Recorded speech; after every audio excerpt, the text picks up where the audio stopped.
here at the 2021 Huntsman cycling events in St. George, Utah. Absolutely beautiful country.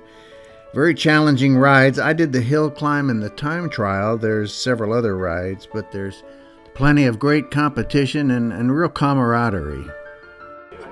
This is the start of the uphill. Goes up this canyon. It's an incredible amount of people here. Here's the finish line of the I guess it's a time trial mountain climb. It was tough. I think that was Kent right in front of him, but definitely it's anaerobic.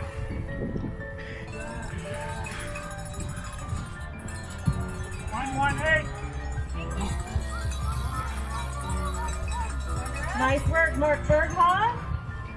This is at one of the award ceremony. They had separate ones for the hill climb and the time trials, and I think they had some road races as well. I didn't compete in those, but lots of great competitors and really just enjoyable people from all over the country.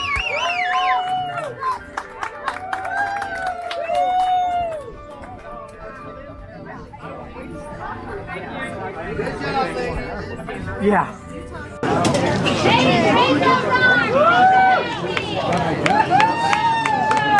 Great job, ladies.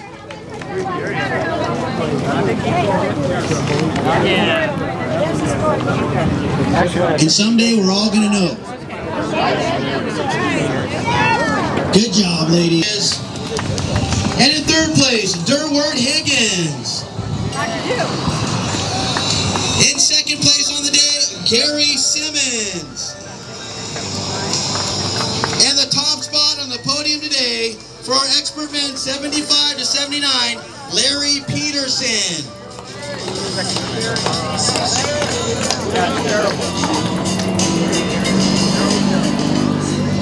All right, guys, raise your hands. Look at me on the count of three. Ready? There they are, folks.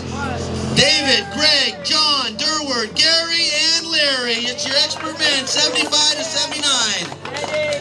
1, 2, 3. Ready? 1, 2. Here with Scott Tucker. We're at the Huntsman World Senior Games. Games. We're at the cycling that we just finished the hill climb, where it looks like you got the silver. Got the silver medal, second place, yeah. 6 seconds out of first place, yeah. That's incredibly close when you talk about a race that's this big.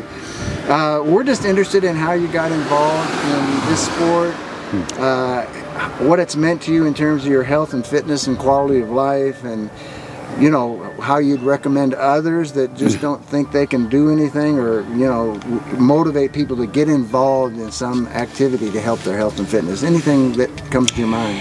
Well, it got started when I used to run, and my knees gave out on me running, so I took up cycling, and I joined a racing club because I wanted some people to ride with, and the camaraderie is really an important part of cycling. Yeah. And I found out that, golly, I can do this, I can keep up with these guys. And so I started getting into racing, and have been racing. So I didn't start racing actually until I was about 56, 57 years old, Oh, wow. something like So that. you started at that. What's your age now? It's 82. 82? 82. You don't look anywhere close to that. I love it. That's fantastic. Thank you very much. But and I broke a record at Moriarty for time trial when I was 58. I broke it again when I was 60. And I've won I think I've won 11 national championships, and that is so great. Several all-around best riders out here, although I won't do it this year. but it just keeps you going. It gives you incentive to get up the next morning and go work out. And but it's not, racing is not for everybody, but I think cycling can be. Yeah. And it can do wonderful things for your health, your mental fitness, as well as your physical fitness. Yeah. Have you found that it's, did you ever overcome any medical issues? Well, I had the prostate cancer. You know, I mean, old men and dogs eventually get prostate cancer. So I had to go through the, radiation drill and the hormone therapy and all that sort of thing. I kept biking all the way through that, and I think that helped. Oh my gosh! A lot. Yeah. And I think strength is very important as you get older and older in terms of falling. For example, in terms of your cardiovascular system. So I think it's something you want to enhance as much as you can. I think cycling does that. Yeah. And there's a lot of different ways to express that. You can do century rides. You can just ride with buddies, ride to coffee, or whatever. Yeah. And where are you from? I live now in Jefferson County in Denver. It's outside of Golden, Colorado. Oh, okay. Yeah, up in the mountains. Yeah. What we also like to ask people, what drives them? Any strong belief system? Anything that really helps you? Well, I think competition is something like some people like to be competitive, right? And it drives you nuts as well as drives you to work hard at it. Yeah. But it puts maybe it puts a little more tension in it. That's why I say racing is not for everybody. But I've enjoyed it, and I've been able to be pretty successful along the way. And that's various for times, sure. yeah. Incredibly successful. So, and there's my lovely wife. She supports me. And that helps a lot. That helps an awful lot. Absolutely. Yeah, having your spouse right there beside you. Yeah, absolutely. Yeah. Any other sports you compete in here at the Huntsman, or? No, just cycling. That's that's pretty intensive. It is. Yeah. They have cycling. They have 4 categories. They have what they call an expert category, quote, quote. And is that what you're in? And that's basically licensed category. And then the next one's like experienced, and the next one's like a less experienced. Then the last one's like they call it novice. Okay. Yeah. So anyway, it gives people a lot of chances to get a feel for it and so on. Because I came in under experienced. I wouldn't consider myself an expert, but I've never been licensed or anything. Yeah.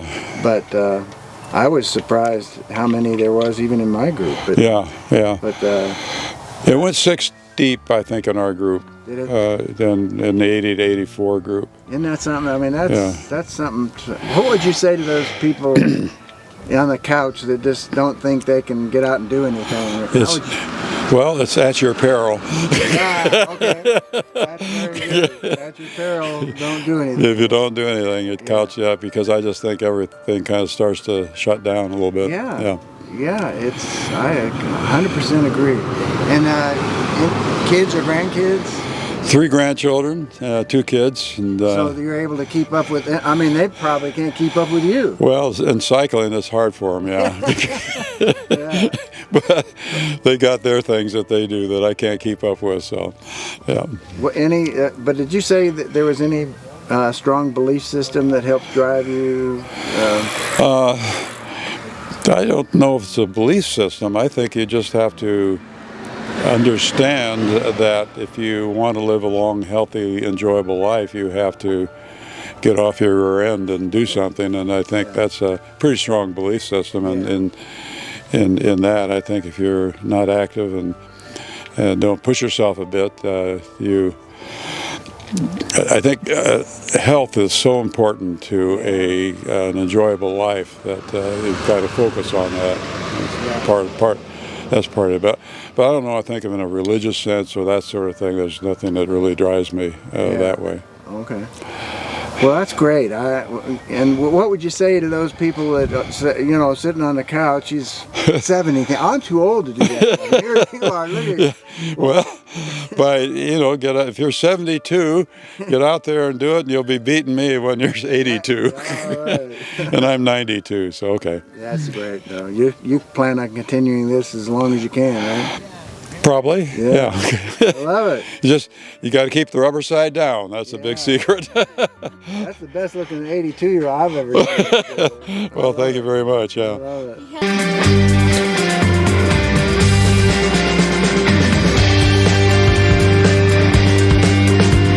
We want to thank you for watching redefiningaging.us. I'm John Disterdick, your host.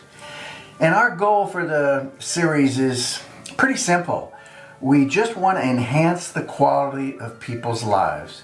So if you know of an event that you think would be one for good for us to cover, please fill out the form on our website, and not only the event and what it is, where it is, when it is, and if there's a person you know that you think would be a good person for us to do a testimony on in some event, please let us know.